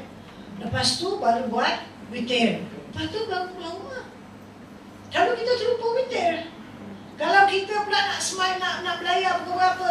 Kita nak kata saya nak pergi Kuala Lumpur. Bas saya 7.30. Pukul 7 saya dah keluar. Kalau naik kereta sendiri, pukul 7 dah keluar nak pergi tempat bas. So kita mesti sunat musafir bila? Sembahyang qabliyah subuh, sembahyang sunat musafir dan fardu subuh. Pasal apa? Lepas subuh tak boleh sembahyang sunat. Faham tak? So buat sebelum salat subuh. Kalau dia subuh 2 rakaat, dulu buat atau musafir dulu terpulang pada awak, tak soal. Baru fardu subuh, baru keluar. Okey. Jadi kita jangan terlepaslah waktu-waktu kita. Jadi sekarang kita sudah dah salat fardu kita. Mungkin kita bilang kita sembahyang sunat musafir. Kalau sembahyang siang, malam sebelum sembahyang witir, awak sembahyang sunat musafir. Berapa rakaat? 2 rakaat. Saja aku solat sunat musafir kerana Allah Ta'ala. Okey? Lepas solat ada doa. Doa tu kalau awak nak belayar pergi haji atau pergi umrah, Syekh Haji akan kasih awak satu buku. Buku zikir-zikir, doa-doa semua, situ ada doa musafir. Lepas awak salat 2 rakaat, awak baca doa. Berdoa wis bismillah, alhamdulillah, selawat. Lepas tu kita baca doa. Okey? Doa musafir. Allahumma antas sahibu fi safar ila akhir. Habis kita baca doa, awak boleh sambung. Jangan tutup dengan selawat, sambung dengan apa doa. Cakap Melayu pun boleh. Minta pada Allah, ya Allah, aku nak pergi ke Mekah, ya Allah, untuk mengerjakan ibadah haji. Kau telah mengundang aku dan aku nak pergilah ini, ya Allah. Aku mohon rahmatmu, ya Allah, bantulah aku, berilah aku haji yang mabrur, umrah yang mabrur, peliharalah akhlakku, peliharalah perkataanku, peliharalah keadaan aku di sana. Temukanlah aku dengan orang-orang yang beriman, yang takwa kepadamu, ya Allah. Berilah aku haji yang mabrur, umrah yang mabrur, berilah aku kebaikan dan murah. Apa nak minta? So kita nak terlupa nak minta kebaikan. Kita kena balik, ada cerita dia tu jahat, dia jahat, dia tak betul. Mintalah jumpa orang yang betul. Betul tak? Minta jumpa orang soleh, untuk orang soleh, orang yang takwa. InsyaAllah kita jumpa. Kita tak minta, Allah tak bagi. Allah dah kata ud'uni astajib lakum, kan? Mintalah aku beri. So apa nak minta? Apa nak minta? Dan awak minta pada Allah, ya Allah, aku tinggalkan ibu bapa aku tinggalkan anak-anak aku tak beri.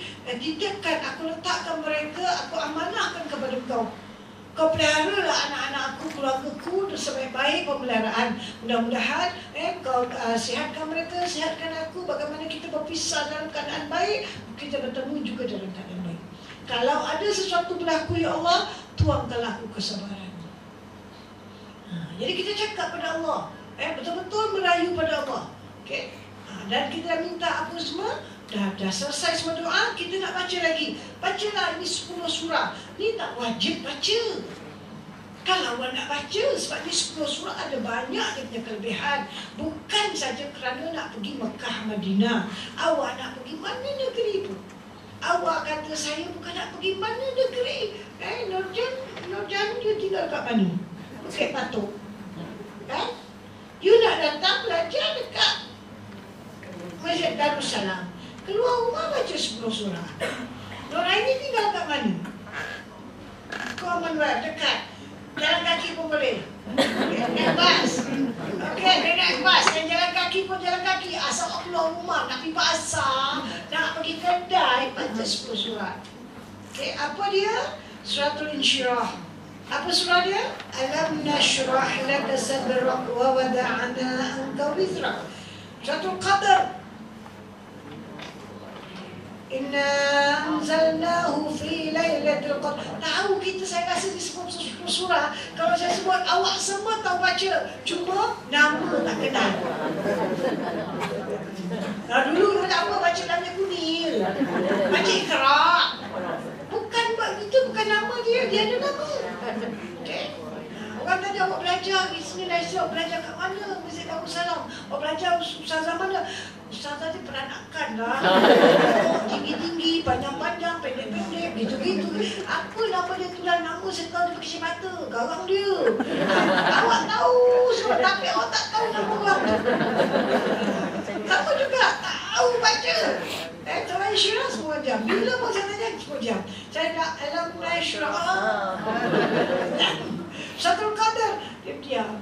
Inna anzalnahu fi lailatul qadr. Tahu tak? Tahu. Suratul Asr wal Asri. Suratul Fil. Alam tara kaifa fa'ala rabbuka bi ashabil fil. Quraisy, suratul Kafirun, ya ayyuhal kafirun, suratul Nasr, iza jaa nasrullahi wal fath, suratul Ikhlas, qul huwallahu ahad, suratul Falaq, qul a'udzu falaq, suratul Nas, qul a'udzu binnas. Biasa sebut tadi semua agak kita dapat tu. Dapat dah rasa Rasa dapat tak? Alam Nasyura dapat tak? Siapa tak dapat? Pegang syirik. Macam mana kita tak dapat? Tak patut tak dapat. Patut di sepuluh-sepuluh memang dah hafal punya. Okey? Ini banyak dia punya kelebihan di 10 surah. Kita baca, kalau saya nak terangkan satu surah punya makna dan punya kelebihan, kita tak boleh belajar bab lain.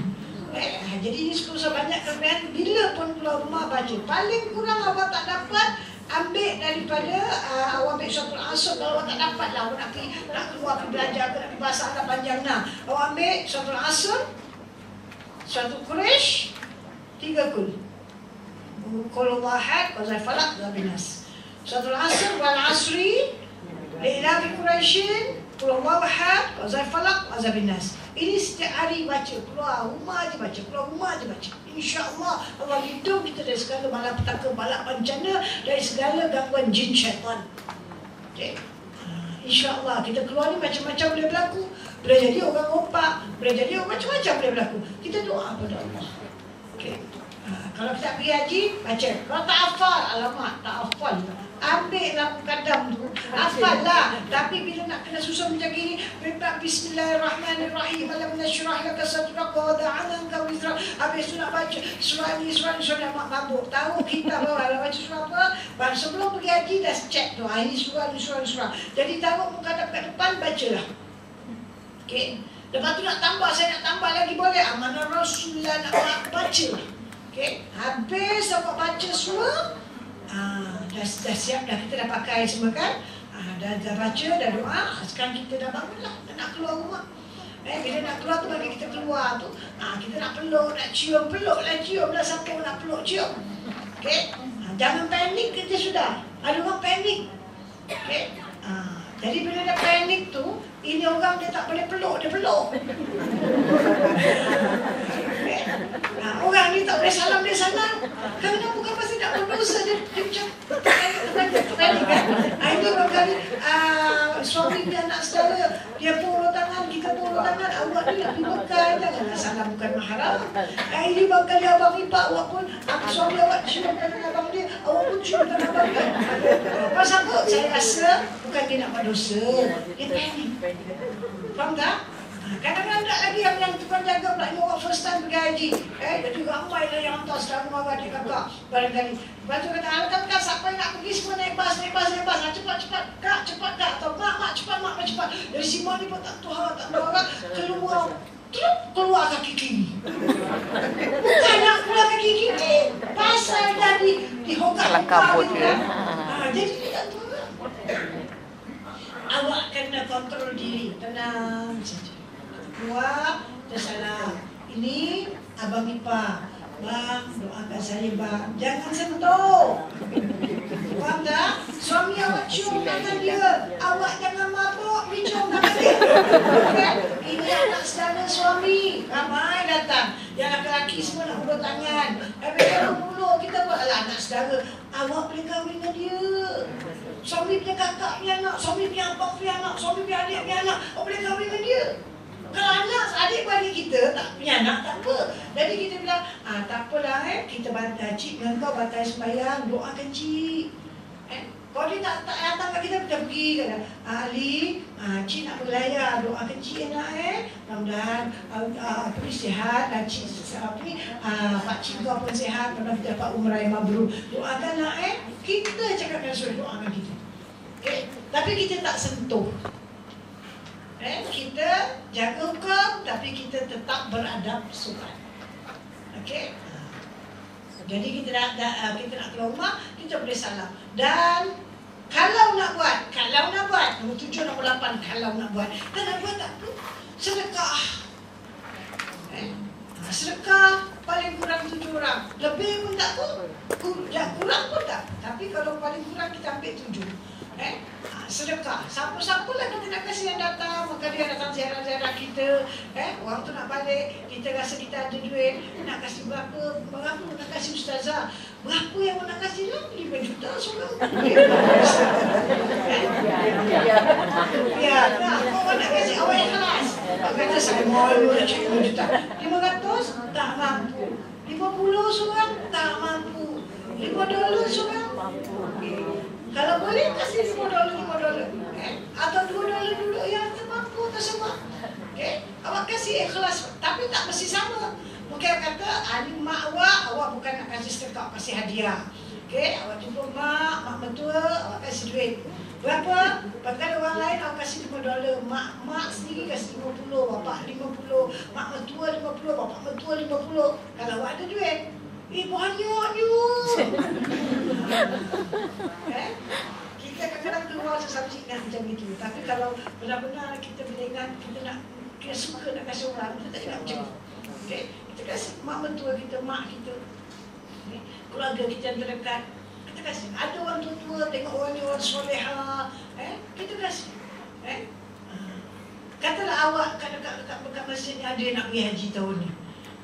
Lepas tu kata, orang tua-tua aku, kita sendiri dah tua juga. Mak sekarang dah meninggal, semua dah meninggal. Tapi kat tempat belajar ni banyak orang separuhmu. Dan dia semua orang baik-baik. Orang ibadat. Kita ada kakak, ada kakak ipar, semua tak datang belajar, tak pernah pergi belajar. Dia kat rumah je.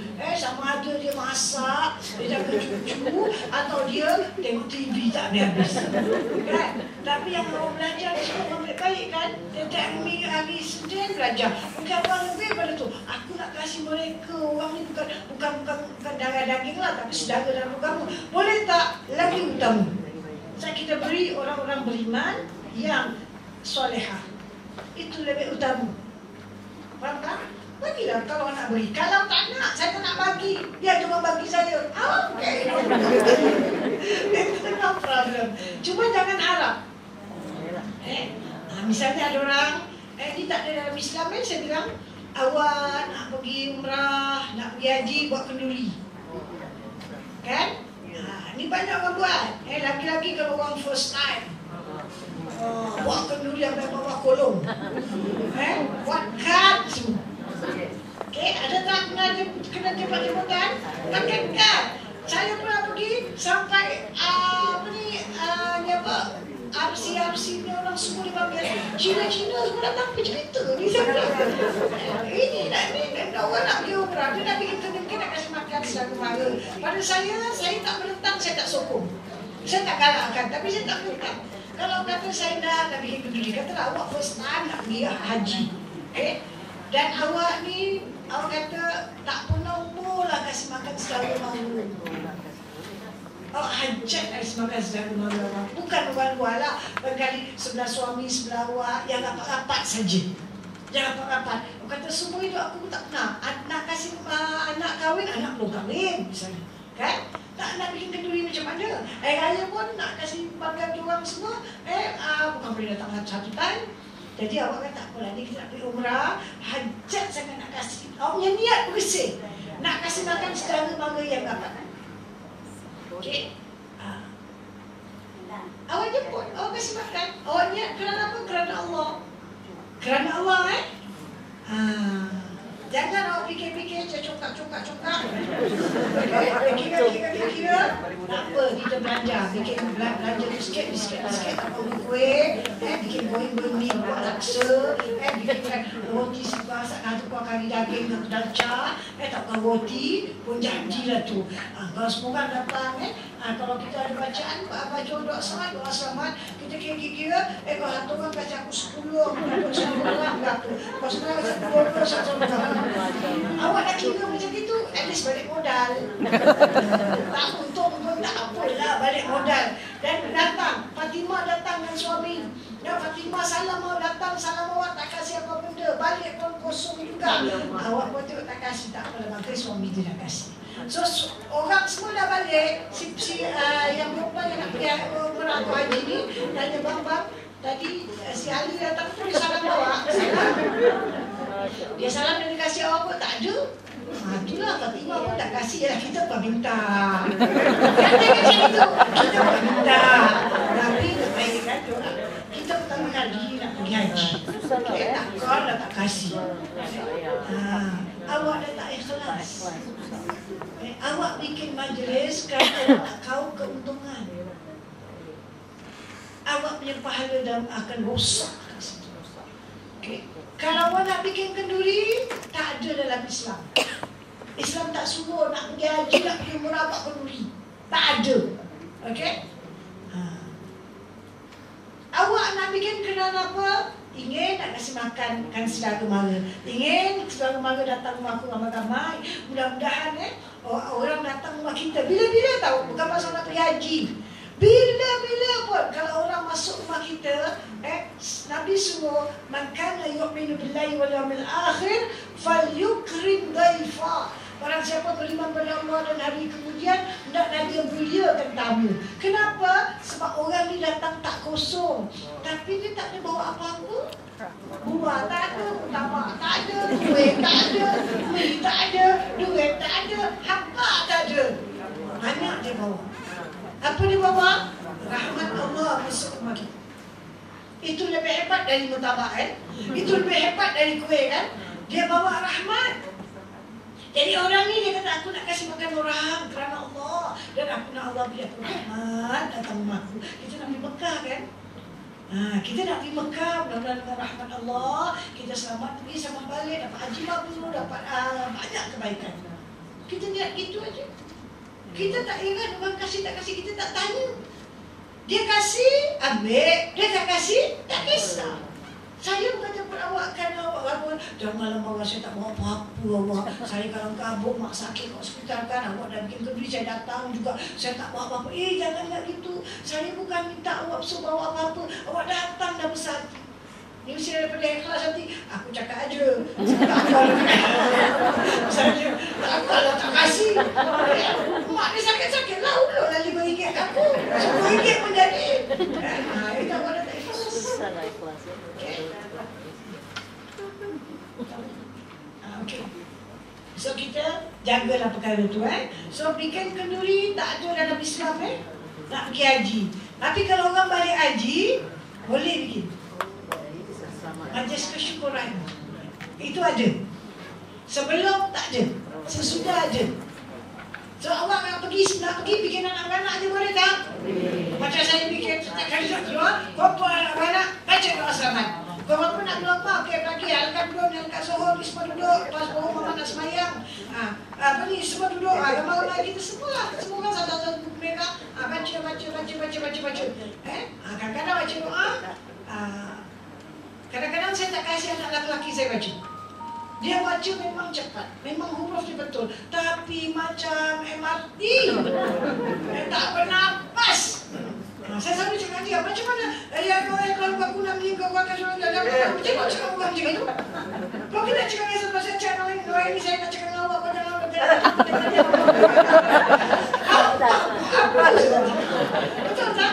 Cuba cakap, ini saya nak cakap dengan awak. Awak jangan lambat. Ini awak jangan balik lambat. Ini saya cakap awak boleh faham kan? Tapi kau cakap, apa faham? Saya bilang, tak payah, mama baca. Semua mahram. Okay, anak lelaki mahram, suami mahram, menantu mahram. Mama baca, orang ikut. Sama-sama baca, tapi saya ada suara yang tinggi lah. Macam kalau orang kelas, saya ada suara yang tinggi kalau baca doa. Okay? Kita baca. Faham tak? Anak beranak, hari kita nak keluar. Jangan tak baca doa. Baca doa. Okay? Jadi, kita bersedekah. Dan kalau kita tak, kalau orang tak nak, jangan paksa. Sebelum keluar, azan. Cuma pastikan siapa nak suruh azan. Awak kata, Ali anak saudara. Ali, Cik nak keluar kau azan Ali pun kali keluar peluk sekejap. Pasal apa? Dia tak solat. Macam ni dia tak tahu azan. Faham tak? Atau dia solat, tapi dia tak pernah azan. Kat rumah dia solat sendiri je ke imam. Dia tak azan, dia tak kamat, dia tak azan, tak kamat. Jadi tak tahu tu. Jadi awak tanya dulu, kau azan tak? Apa dah? Mana tak tahu? Okay? Ayah dia keluar peluk sekejap tau. Pasal dia suruh orang ni tak tahu semua dia azan. Lepas tu dia azan, orang pun fikir apa dia azan apa. Balik ke dalam sini. Okay? Kalau tak, ada orang azan. So kita keluar bilik, salam, peluk sampai kita nak peluk. Lepas itu, sampai kita bagi azan, okey kita ada anak lelaki. Muhammad, saya cakap, Muhammad, azan. Dia kata azan. Azan, habis azan kita baca doa. Dah habis baca doa, bismillah kita nak keluar sekarang. Keluar rumah. Okey? Lama-lama kita dah doa kita kan, keluar rumah. Melangkah dengan kaki kanan dan baca doa keluar rumah. Doa keluar rumah tu apa Bismillahi amantu billah tawakkaltu ala Allah la hawla wa la quwwata illa billah. Okey? Kalau nak billahil aliyil azim pun boleh. Ini paling kurang. Kalau tak siap saya dulu saya dah bagi awak dah pun dah beli kitab dekat belakang ni pun saya ada. Kat belakang ni pun ada. Kita ada doa nak keluar rumah. Allahumma inni a'udzubika an adilla aw dalla an azilla aw zalla an azlima aw uzlama an ajhala aw yushhala alayya. Bismillahirrahmanirrahim. La yadurru ma'a ismi syai'un fil ardi wa la fis sama' wa huwa as-sami'ul 'alim. Bismillahi babuna tabaraka hitanuna yasin saqfuna kafaya 'ain sad kifayatuna hamim 'ain sin qaf himayatuna wa sayakfikahumullah wa huwa as-sami'ul 'alim. Boleh hafal. Boleh. Saya dulu ajar budak-budak. Adalah kelas saya dua kelas kanak-kanak. Satu masa anak perempuan saya kecil, saya nak ajarkan dia, saya kumpulkan budak-budak. Jadi dia ada semangat untuk belajar. Kemudian lepas tu Muhammad Ketan nak ajar dia agama, saya kumpulkan budak-budak, saya ajar agama. Dan budak-budak ni saya paksa hafal. Sampai ni hari mereka ingat di doa. Okay. Dengar guru dia tahu baca, dengar itu dia tahu baca. Pasal budak-budak senang. Kalau tak hafal, ustaz tak pegang otak. Tak sempat dia, sempat meja. Sempat meja dia dah pergi game. Minggu depan test. Minggu depan test. Siapa tak hafal jaga, tak boleh balik sampai hafal baru boleh balik. Hafal semua. Kau saya buat awak macam itu pendekkan tunggu 3 pun dah balik. Sendiri hafal. Okay? So kita baca itu dan kita keluar rumah. So nanti kita ambil satu, kita pun naik kenderaan dan kita baca doa kenderaan. Doa kenderaan apa? Apa? Saya tak naik kenderaan, kesian. Tak naik bas. Tak naik taksi. Tak naik MRT. Naik kan? Apa saja kenderaan kita baca? Apa doa dia? Subhanalladzi sakhkhara lana hadza wa ma kunna lahu wa inna ila rabbina lamunqalibun. Bismillahi majriha wa mursaha inna rabbi laghafurur rahim. Kemudian sambung dengan setiap kali naik apa pun kenderaan. Okay? Subhanallah walhamdulillah. Baca dalam hati pun tak ada masalah. Subhanallah walhamdulillah. Ini al-baqiyatus shalihat. 7 kali. Jangan baca al-baqiyatus shalihat, al-baqiyatus shalihat. Bukan macam itu. Al-baqiyatus shalihat nama dia, bacaan dia subhanallah walhamdulillah wa la ilaha illallah wallahu akbar wa la hawla wa la quwwata illa billahil aliyyil azim. Baca 7 kali. Okey. Terus sampai ke airport. Kemudian nanti kita naik kereta kapal dah masuk kapal, kalau nak jalan kita baca lagi. Subhanalladzi sakhkhara lana hadza wa ma kunna muqriminna ila akhir sampai subhanallah walhamdulillah akhir sama pasal kata bang naik. Okey. Ini kita kena baca lah selalu baru kita hafal. So kita berhenti sampai sini.